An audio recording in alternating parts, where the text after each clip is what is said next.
Assalamualaikum warahmatullahi wabarakatuh. Perkenalkan, nama saya Anissa Wulandari. Saya dari Prodi Hubungan Internasional, Fakultas Ilmu Sosial dan Ilmu Politik, dari Universitas Peradaban Bumiayu. Nah, video ini saya buat untuk salah satu pemenuh tugas dari salah satu matkul, yaitu studi kawasan Eropa, oleh salah satu dosen kami, yaitu Bu Vivi. Dalam video ini saya ingin mengulas kembali tentang bacaan yang sudah beliau berikan tentang Euro, tentang persatuan ekonomi, moneter, dan Euro. Nah, Euro itu sendiri adalah salah satu mata uang yang digunakan di 19 negara anggota Uni Eropa, yang salah satunya sudah keluar, sedang dalam proses keluar, yang sejak dari tahun 2002 sudah digunakan. Nah, Euro itu sendiri untuk stabilitas pertumbuhan dan kemakmuran di seluruh negara di Eropa.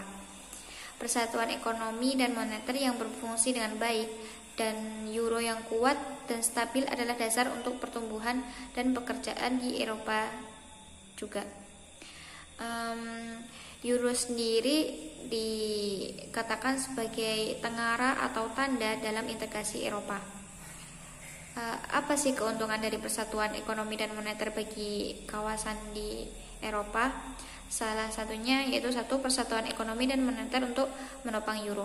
Euro itu sendiri bisa menjadi stabilitas bagi kawasannya itu karena ya dengan Euro bisa dibilang mereka lumayan menguasai ekonomi dunia. Nah, yang kedua, memastikan stabilitas harga. Dan yang ketiga, Euro baik untuk bisnis. Yang dimaksud dengan Euro bagus untuk bisnis yaitu suku bunga yang stabil, membantu perusahaan untuk membuat rencana jangka panjang, dan investasi dapat meningkatkan daya saing. Selain itu juga Euro adalah pemain global. Euro mempunyai kestabilan urgensi yang didukung oleh blok ekonomi utama sehingga lebih tahan terhadap guncangan global. Bagaimana praktik kesatuan ekonomi dan moneter itu sendiri? Prinsipnya menggunakan prinsip umum untuk stabilitas dan pertumbuhan. Aturan dasar dari persatuan ekonomi dan moneter adalah sebuah payung yang menyatukan beberapa kebijakan berbeda dan dirancang untuk meningkatkan pertumbuhan Uni Eropa dan kestabilan Euro. Selain itu pasti ada aturan-aturan yang dibuat dalam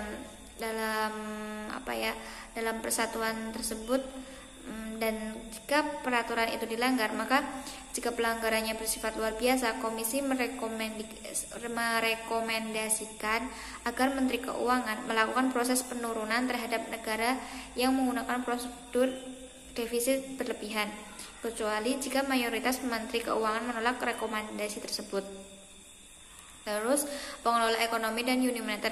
Kesatuan ekonomi dan moneter dikelola oleh beberapa lembaga Uni Eropa dan institusi nasional yang mempunyai peran masing-masing.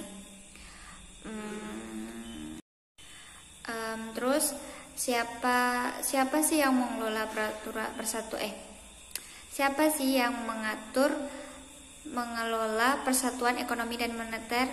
Apakah tanggung jawab bersama?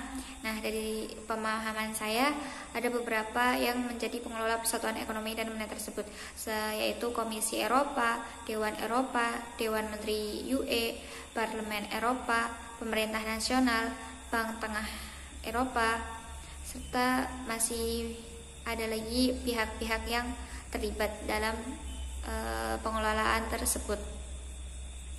Terus bagaimana krisis ekonomi dan keuangan terjadi? Jadi salah satu contohnya yaitu tahun 2007 sampai 2008 bank-bank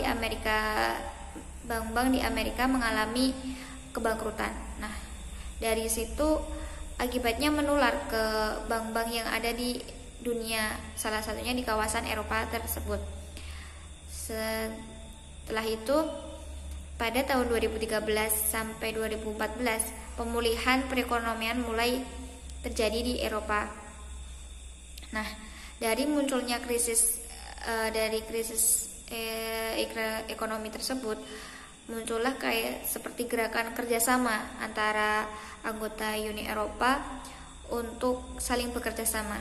Nah, hikmah dari krisis tersebut, mereka negara-negara di Eropa di Eropa saling mengandalkan. Jika satu berhasil, maka yang lain mendapatkan manfaatnya. Dan jika salah satunya gagal, maka yang lain juga menderita.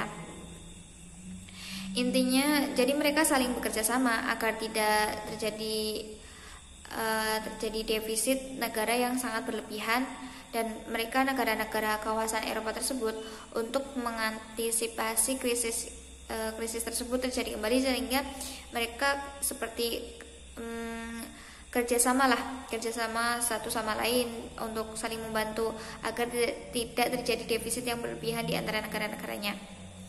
Setelah itu, keluar dari krisis pemulihan pertumbuhan, di kawasan Eropa itu sendiri mengadakan beberapa hal yang dilaksanakan untuk untuk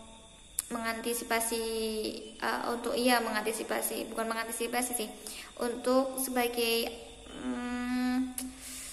cara atau strategi pemulihan krisis dari ekonomi tersebut dan untuk mempertumbuhkannya, yaitu dengan salah satunya semester Eropa membentuk semester Eropa pendekatan baru untuk kerjasama ekonomi yang biasanya disebut sebagai Eropa 2020, yaitu strategi ekonomi UE.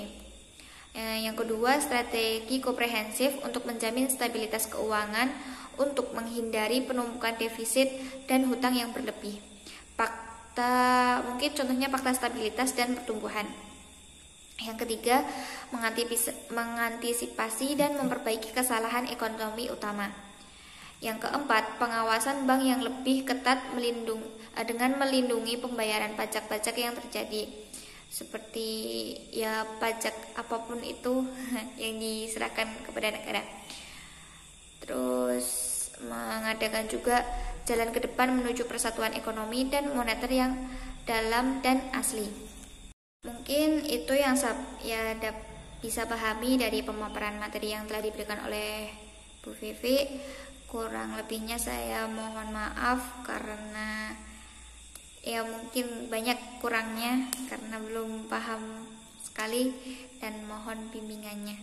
Sekian dari saya. Wassalamualaikum warahmatullahi wabarakatuh.